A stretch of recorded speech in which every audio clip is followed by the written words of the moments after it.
नालायक बेटा, बेटा हो तो ऐसा। बेटा, हमारे एक्सीडेंट हो गया है। मुझे ज़्यादा चोट नहीं आई है, पर तेरी माँ की हालत गंभीर है। कुछ पैसों की ज़रूरत है और तेरी माँ को खून चढ़ाना है। 62 साल के माधव जी ने अपने बड़े बेटे से फ़ोन पर कहा, पापा, मैं बहुत व्यस्त हूँ आजकल, मेरा आना नहीं हो सकेगा। मुझे विदेश में नौकरी का पैकेज मिला है, तो उसी की तैयारी कर रहा हूँ।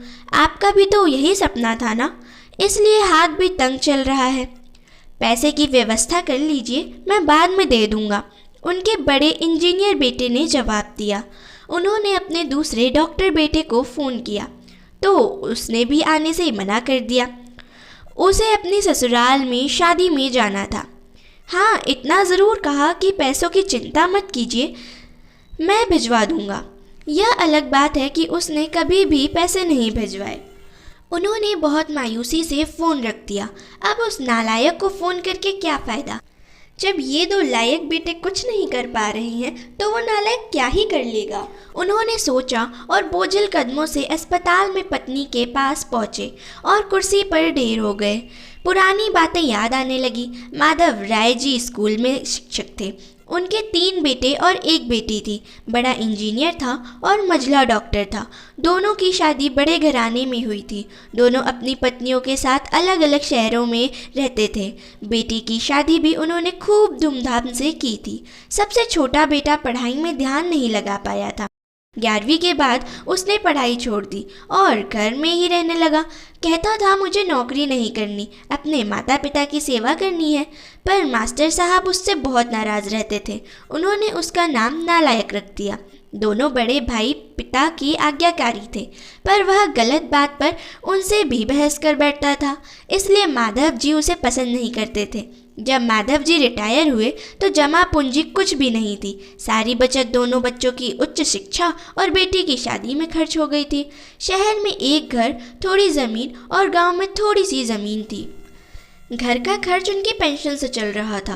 माधव जी को जब लगा कि छोटा सुधरने वाला नहीं है, तो उन्होंने बंटवारा कर दिया और उसके हिस्से की ज़मीन उसे देकर उसे गांव में ही रहने भेज दिया। हालांकि वह जाना नहीं चाहता था, पर पिताजी की जिद के आगे झुक गया और गांव में ही झोपड़ी बनाकर रहने लगा। माधव जी सबसे अपने दोनों होनहार और लायक बेटों की बड़ाई किया करते थे। उनका सीना गर्व से चौड़ा हो जाता था, पर उस नालायक का नाम भी नहीं लेते थे। 2 दिन पहले दोनों पति पत्नी का एक्सीडेंट हो गया था। वह अपनी पत्नी के साथ सरकारी अस्पताल में भर्ती थे। डॉक्टर ने उनकी पत्नी को ऑपरेशन करने को कहा था। पापा, पापा, सुनकर तंद्रा टूट गई तो देखा सामने वही नालायक खड़ा था। उन्होंने गुस्से से मुंह फेर लिया, पर उसने पापा के पैर छुए और रोते हुए बोला, पापा, आपने इस नालायक को क्यों नहीं बताया? पर मैंने भी आप लोगों पर जासूस छोड़ रखे हैं। खबर मिलते ही भाग आया हूँ।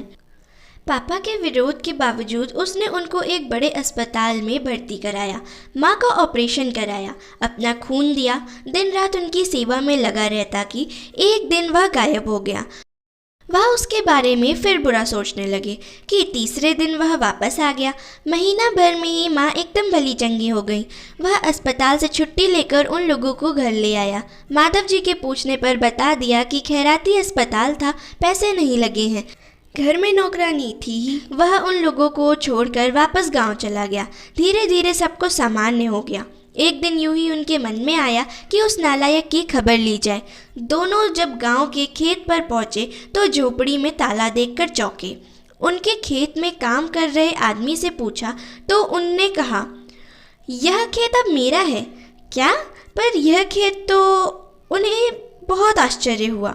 हाँ, उसकी माँ की तबीयत बहुत ख़राब थी, उसके पास पैसे नहीं थे, तो उसने अपने सारे खेत बेच दिए। वह रोज़ी रोटी की तलाश में दूसरे शहर चला गया है। बस यह झोपड़ी उसके पास रह गई है, यह रही उसकी चाबी, उस आदमी ने कहा। वह झोपड़ी में दाखिल हुए तो बरबस उस नालायक की याद आ गई। टेबल पर पड़ा लिफाफा खोल कर देखा तो उसमें रखा अस्पताल का 9 लाख का बिल उनके मुंह चढ़ाने लगा। उन्होंने अपनी पत्नी से कहा, जानकी, तुम्हारा बेटा नालायक तो था ही, झूठा भी है। अचानक उनकी आंखों से आंसू गिरने लगे और वह जोर से चिल्लाए, तू कहाँ चला गया नालायक? अपने पापा को छोड़कर एक बार वापस आ जा, फिर मैं तुझे कहीं नहीं जाने दूंगा। उनकी पत्नी के आंसू भी बहे जा रहे थे और माधव जी को इंतज़ार था अपने नालायक बेटे को गले से लगाने का। सचमुच बहुत नालायक था वो। ये पोस्ट पढ़ते वक्त अगर आपकी आंखें नम हुई हों तो समझो हमारे अंदर भी एक नालायक है। बेटा हो तो ऐसा।